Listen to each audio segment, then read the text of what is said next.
Bienvenue dans cette nouvelle vidéo du blog Fortifiez vos ailes. Aujourd'hui, j'avais envie de déposer en vidéo un petit partage sur un soin vibratoire que j'ai fait récemment. Toujours accompagné, infusé avec les intelligences de la nature et qui m'a laissé vraiment franchement réjouie parce que je trouve que ce qui a été montré là et qui est passé au travers de l'énergie de l'écureuil, l'animal écureuil qui s'est joint à la séance, est quelque chose qui vient nous dire, à nous tous, dans nos vies, quelque chose d'essentiel. La séance que nous avons faite ce jour-là avec un jeune homme d'une trentaine d'années était vraiment très très chouette. Et très rapidement, j'ai senti dans la séance qu'un de ces centres d'intérêt du moment qui revenait, qui était qu'il s'intéressait aux facultés de l'écureuil, j'ai senti que cette séance venait de s'ouvrir à une énergie supplémentaire qui était celle du déva de l'écureuil. Et l'énergie s'est invitée en disant « je viens aider, je viens donner un coup de main ».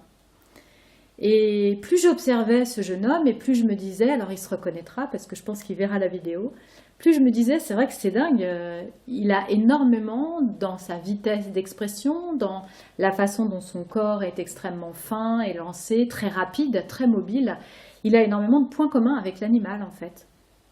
Donc j'observais ça assez fascinée et ce qui est intéressant c'est qu'après avoir discuté de sa problématique du jour, moi, j'ai travaillé sur équilibrer son énergie. Et quand je travaille en équilibration, je ressens debout, dans mon corps, l'énergie de l'autre telle qu'elle est disposée dans son propre corps.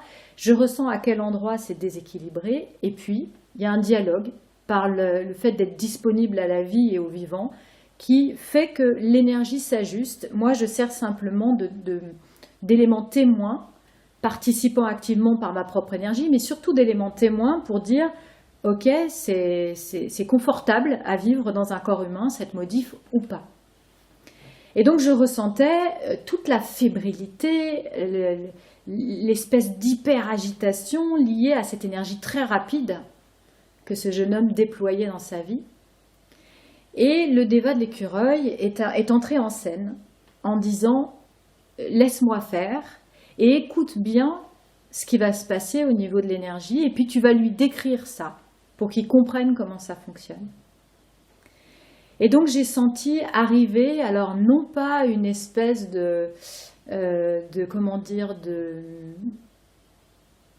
une espèce de petit miracle qui aurait fait que l'énergie du jeune homme, très agile, très fluide, devienne d'un seul coup hors fébrilité par un claquement de doigts. Non, non, c'est pas du tout ça que j'ai senti. Ce que j'ai senti, c'est l'arrivée d'une contrepartie, mais alors énorme. J'ai senti de part et d'autre du corps, à plus d'1 mètre d'écart de chaque côté, une énorme masse d'énergie lourde, dense, profondément posée par terre, comme si on m'avait mis un Mont Blanc à gauche, un Mont Blanc à droite. Pouf! Ce truc-là est tombé de chaque côté du corps. Et je me suis dit, oh la vache, putain, quand on voit un écureuil là, qui virevolte dans les airs, comment pourrait-on une seconde imaginer que dans l'énergie de l'animal, ce qui le stabilise dans son extrême volatilité, capacité de voltige, etc., comment pourrait-on imaginer une seconde qu'il a 2 montagnes d'énergie qui le stabilisent de chaque côté du corps? On n'imagine pas ça. Je pense que personne ne l'imagine. Pourtant, c'est ce qui m'a été montré ce jour-là. Et une fois que cette énergie a été intégrée, incorporée à l'écosystème du jeune homme, ce qui s'est passé, c'est que son propre choix, finalement, qui était de vibrer une énergie telle celle de l'écureuil, a pu se stabiliser grâce à cette contrepartie exacte de son choix, en fait, qui est venue s'ancrer dans son corps énergétique. Assez curieuse de tout ça, j'ai moi-même procédé ensuite, parce que je travaille depuis quelque temps, sans être spécialement chamane ou versée vers les animaux, mais j'ai été beaucoup invitée à travailler avec un espèce d'animal totem pour moi-même, qui est aussi un petit animal.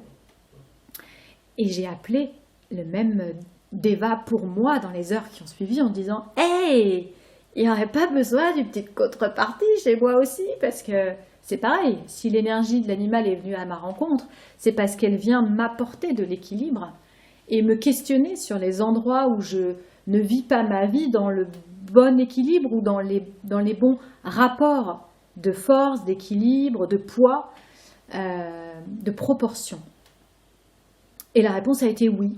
Et donc avec un autre animal, plus petit, enfin un peu plus gros que l'écureuil en l'occurrence, moi-même j'ai pu stabiliser mon énergie avec une équivalence, une contrepartie aux facultés premières de cet animal. J'ai entre guillemets téléchargé dans mon énergie ce qui manquait, c'est-à-dire quelque chose de profondément stabilisant. En l'occurrence, dans ce cas-là, c'était différent, c'était un enracinement à la terre par les pattes de l'animal. Je suppose qu'il en va de même si vous êtes la représentation métaphorique dans vos choix d'une petite souris, d'un petit oiseau, bref, d'un animal petit du vivant, et d'un animal peut-être particulièrement rapide, agile, etc. Moi, ce qui me venait en écoutant l'énergie d'écureuil, c'est « Oh là là, comment habiter cette énergie sans se taper un AVC ?» Parce que l'extrême mobilité neurologique, je ressentais que ça créait des influx énormes au niveau du système nerveux central. Et bien la réponse du Deva de l'écureuil, qui est une énergie qui encode l'ADN de tous les écureuils du monde, c'est une énergie maîtresse, c'est une énergie chapeau, si vous préférez, qui gouverne une espèce tout entière. Et ben cette réponse est d'incorporer une énergie de contrepartie qui fait que probablement quand l'écureuil dort, il s'enracine dans cette énergie plus profonde, plus calme, plus stabilisante, où tout son système nerveux est mis au repos profond, de sorte qu'il ne fait pas d'AVC, l'écureuil. Je ne sais pas si vous voyez de quelle façon c'est extrêmement intéressant de comprendre cela. Vous êtes qui vous êtes. Vous avez certainement un profil d'être un petit peu, si vous vous regardez dans la glace, vous ressemblez certainement un peu à un des animaux du vivant. Vous êtes peut-être un petit anxieux qui se cache, petit gabarit, corps un peu frêle, ou au contraire taureau, corps imposant, regard fier, énergie vitale de feu, peu importe, mais si vous regardez dans une glace, je suis sûre que vous vous êtes déjà posé la question de vous dire « je dois ressembler plus ou moins à tel animal ».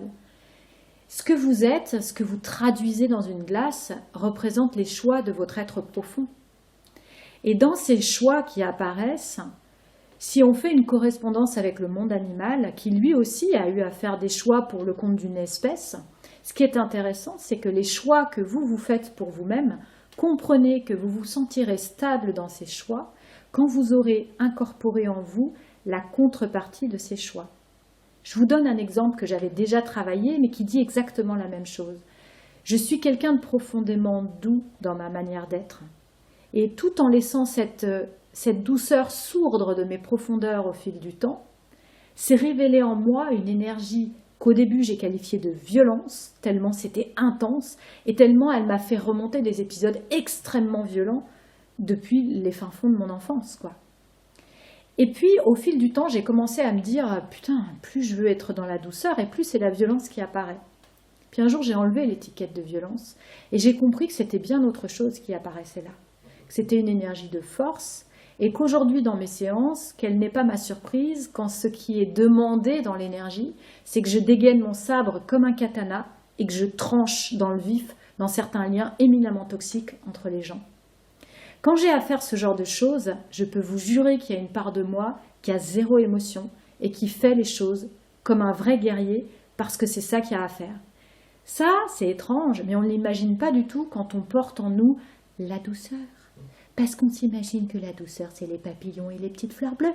Sauf que, pour vivre bien la douceur dans le monde, surtout le monde tel qu'il est aujourd'hui, sans se faire balayer, raser comme ça d'un coup de revers de la main, et bien en fait finalement on a besoin de l'énergie de contrepartie.